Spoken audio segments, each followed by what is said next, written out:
दुनिया का सबसे अमीर आदमी जो सब कुछ अल्लाह पर लुटा गया, ये है उस शख्स की कहानी जिसकी शर्म से फरिश्ते भी निगाहें झुका लेते थे। ये कहानी है इस्लाम के तीसरे खलीफा की, जिसने दौलत कमाई भी और दौलत को मिट्टी भी बना दिया। मक्का का अमीर व्यापारी। मक्का की गलियों में एक नाम इज्जत, ईमानदारी और अमीरी की मिसाल था, उस्मान बिन अफ़्फ़ान। कुरैश का वो नौजवान जिसके कारोबार की मिसाल दी जाती थी। सोना चांदी, ऊंट, व्यापार, काफिले, लेकिन दिल में घमंड नहीं, नजरें झुकी हुई और लहजा बेहद नरम।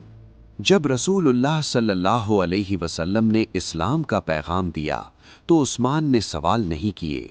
दिल ने गवाही दी और जुबान ने कहा, मैं अल्लाह और उसके रसूल पर ईमान लाता हूँ।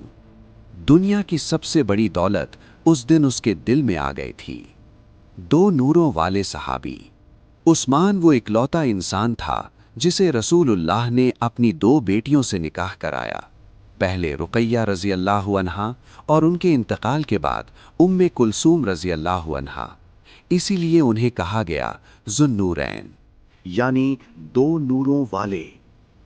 रसूल अल्लाह सल्लल्लाहु अलैहि वसल्लम ने फरमाया, क्या मैं उस शख्स से हया न करूं जिससे फरिश्ते भी हया करते हैं? उस्मान बिन अफ़्फ़ान शर्म, हया और सादगी की जिंदा तस्वीर थे। इतनी दौलत होने के बावजूद जमीन पर सो जाते और अल्लाह के सामने रोते। कुआं जो जन्नत बन गया। मदीना में पानी की भारी किल्लत थी।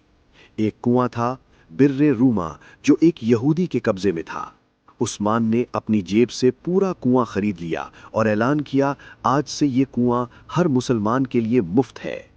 रसूल अल्लाह सल्लल्लाहु अलैहि वसल्लम ने फरमाया, उस्मान के लिए जन्नत है।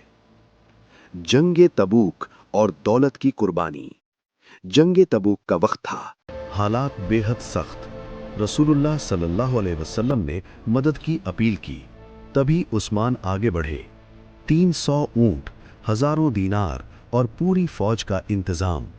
रसूलुल्लाह सल्लल्लाहु अलैहि वसल्लम ने फरमाया, आज के बाद उस्मान जो करे उससे उसे कोई नुकसान नहीं। तीसरे खलीफा का दौर।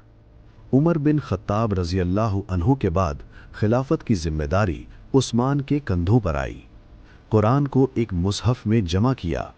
इस्लाम की सरहदें फैलीं, लेकिन उस्मान की जिंदगी अब भी सादगी में थी। सब्र की इंतहा।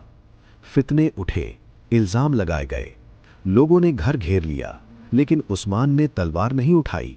कहा, मैं रसूलुल्लाह के खून से रंगे कपड़े नहीं देखना चाहता। कुरान पढ़ते हुए शहीद कर दिए गए। शहादत का लम्हा। जिस कुरान को उन्होंने जमा किया, उसी कुरान की आयतों पर उनका खून गिरा। एक अमीर जो सब कुछ छोड़कर अल्लाह से जा मिला। आखिरी पैगाम। उस्मान हमें सिखा गए, दौलत रखना गुनाह नहीं, दौलत से मोहब्बत करना गुनाह है। आज भी जन्नत इंतजार कर रही है उस इंसान का जिसने दुनिया को ठुकरा दिया।